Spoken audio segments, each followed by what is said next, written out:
Hey, what's going on, everybody? This is Alex, the Comic Hoarder. Thank you so much for clicking play on this video. In this video, I've got 5 key X-Men books that I bought recently. I bought them within a collection, and I've got the rest of the collection here, which I'll show in this video as well, but I bought the entire thing for 5 books. As always, I want to thank the sponsor of this video. It's hipcomic.com. Hipcomic.com is designed by collectors for collectors, and their vision is to help comic book shops thrive by building products to help them grow in the digital age. In total, HipComic features over 1 million comic books from some of the most trusted comic book shops in the world. For bargain hunters, HipComic hosts weekly auction events where you can bid and get great deals on great rare books and key issues, sometimes starting as low as 99 cents. And this has hundreds of books added weekly. So check out the link in the description below, and thanks once again to hipcomic.com for sponsoring this video. Hopefully you guys are excited for this video. Here we go.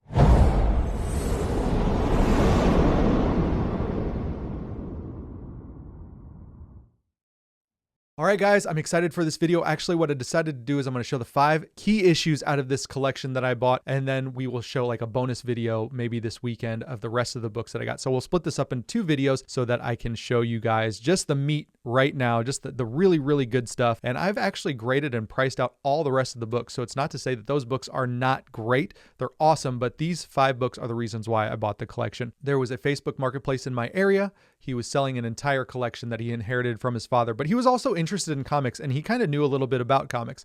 He was very open and honest that he didn't know too much, but he was using Comic Book Realm or something where he could load in his comic books and it would tell him the value. Now, the funny thing was everything on there was defaulted to 9.4, and he even told me that that was the default. And so I brought tons of graded books, 2.0s, 4.0s, 5.0s, 6.0s, all the way up to 9.4 because I wanted to show him the difference in the books. And then he was aware that all of his books weren't 9.4s, but we just went through and looked at a couple just to show him that, you know, the average grade on those was probably more in the line of like anywhere from 5.0 to like 8.0 at the max. Bought a collection. I was looking to buy a long box. I was looking to buy a long box from this seller.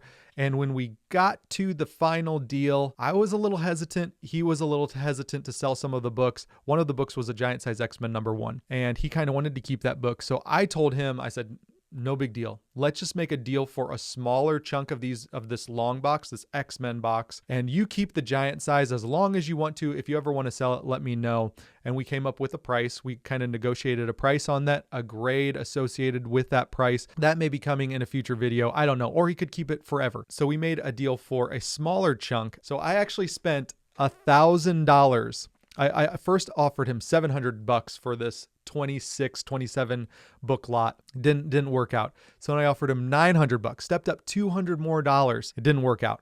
So I offered him $1,000, and finally we were able to seal the deal on 26 books.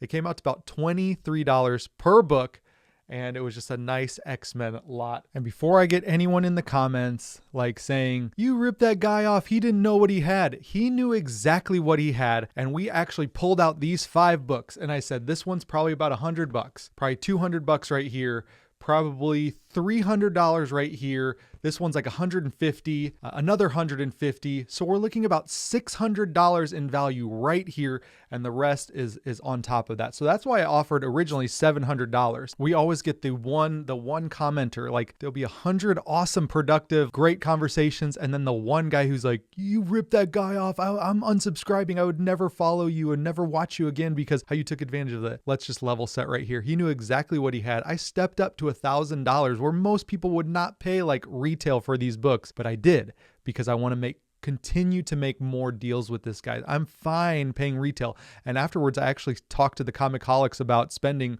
retail value. And Wayne and Jess even said, it's good to pay retail when you're first starting out with a dealer who's trying to sell a collection or a seller who's trying to sell a collection. And that you can build rapport, you can build trust, and they'll know that you're a serious buyer. You're there to pay them what the comics are worth and that you're going to come back and buy more. So anyways, that's it. Definitely check out the Comicholics. I'm going to leave a link to their channel. They've got an amazing haul coming up today.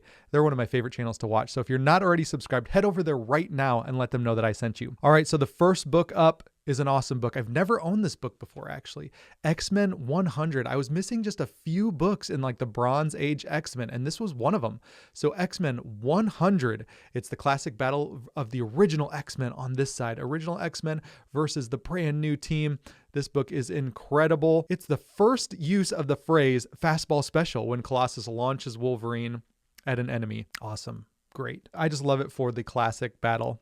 So I graded this one at about a 5.5 fine minus. I associated a raw value with it based on recent sales of $125. So I had estimated, quick guesstimation, this was about $100. X-Men number 100. Love this book.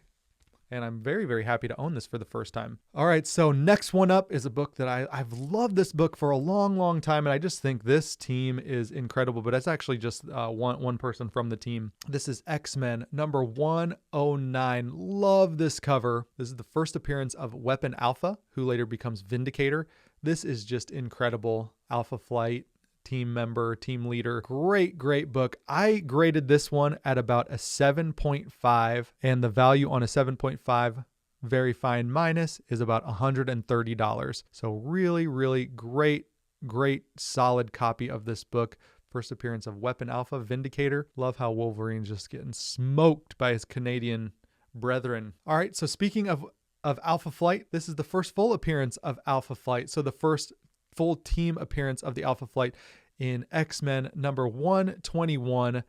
And once again, Alpha Flight attacks from 1979. Just beautiful cover, beautiful book. I actually do prefer 120. So I'm looking for a 120. I prefer that book versus this book, but this one is a great consolation. I'm very happy to own this book. Now I graded this one at a 8.5, so a very fine plus, and the value on this one at the 8.5, very fine plus, is $130. So once again, just a little bit above the expectations, or a little bit above what we valued it when we were standing there. X-Men 121, beautiful first full team appearance of Alpha Flight. Of course, I was so excited to find this book. It's one that I've let go. I've had several copies of this book and I let it go. And this is definitely a foundational book from 1979. So it's a Bronze Age foundational book. This is X-Men number 129. Fantastic book. And this is the first appearance of Kitty Pryde, Emma Frost, and the first cameo appearance of the Hellfire Club. And I actually graded this one conservatively. It's a very nice book, and I conservatively graded it. It needs a press and a cleaning. VF to near mint, a 9.0, and the value of a 9.0 is $175 in raw condition. So I think this book is really great. Kitty Pryde is one of my favorite. Emma Frost is a great hero / villain. I think this one is very special. I don't know if I'm going to get it graded. I've been really enjoying some raw books lately as well. So the last one up is Uncanny X-Men 130 from 1979. This is the first appearance of Dazzler. Love this cover. Have always loved this cover. And I think it pairs really nicely with Dazzler number 1. I think both of those covers look great together. Once again, another foundational comic book in the brand new X-Men team from 94 up, 94, 101, 100. There's a lot of great keys. This one's just right up there with it. I think Dazzler is an awesome X-Men. And the way that she handled Black Bolt in Inhumans versus X-Men tore him apart. It was incredible. She was the secret weapon and just knocked him right out, took him out of commission. She was always one of my, upper X-Men favorites, but instantly became one of my favorite X-Men. So this is great. Love this. Uncanny X-Men number 130, the first appearance of Dazzler. So that's it, you guys. Hopefully you enjoyed this video. Thank you so much. If you're brand new to the channel, hit that subscription button, hit that bell to be notified when there's future videos. Thank you to all the new subscribers. Really do appreciate you guys. Check out the Comicaholics, or in the link in the description below. Hit that thumbs up if you guys could. Comment down below what you think about these X-Men books. I will show the rest of these books in another video, so look forward to that video. And also check out hipcomic.com. The link is in the description below. And thank you so much to them for sponsoring this video. Thank you guys so much for watching, and I'll talk to you all on the next one. See ya. Bye.